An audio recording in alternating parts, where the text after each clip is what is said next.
नाज़रीन, चुंडको शहर में 12 साल गुज़री वञण बावजूद पब्लिक पार्क न ठही सघियो। नए हवाले से रिपोर्ट कर रहा है पीराणो साहिल भमरो।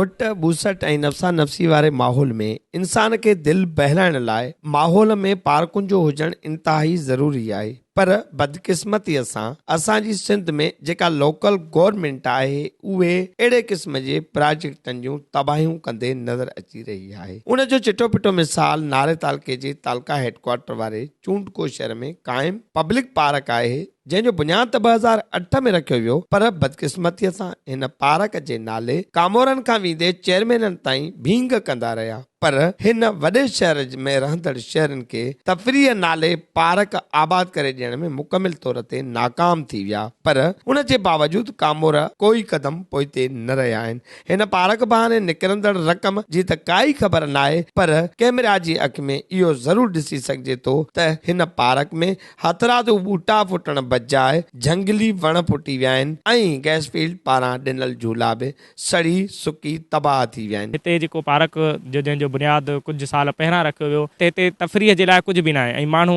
शाम जे पहर तक़रीबन पार्कनि जो रुख कंदा आहिनि पंहिंजी तफ़रीह माणण जे लाइ, कुझु सुकून हासिल करण जे लाइ।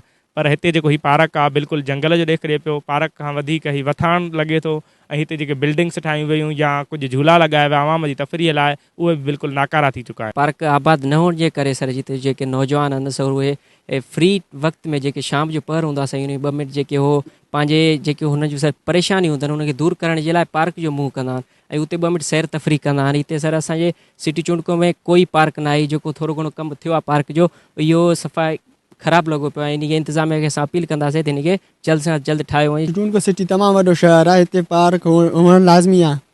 छाकाणि त जॾहिं वांदकाई जो टाइम मिले थो त माण्हू पार्क ॾांहुं सफ़र कंदा आहिनि ऐं पंहिंजे सैर तफ़री लाइ जेके घर में ॿार वेठा हूंदा आहिनि उहे तंग थी वेंदा आहिनि त पार्कनि ॾे वेंदा आहिनि। इन करे असांजी हुकूमत सां अपील आहे त पार्कनि में बहाल कयो वञे। अख़्तियारनि खां घुर कई आहे त हिन उजड़ियल पार्क जूं रौनकूं बहाल कयूं वञनि, जीअं असीं घड़ी सवाला हिन पार्क में सुकून वठी सघूं। पीराणो साहिल भमरो, आवाज़ TV न्यूज़, नारो।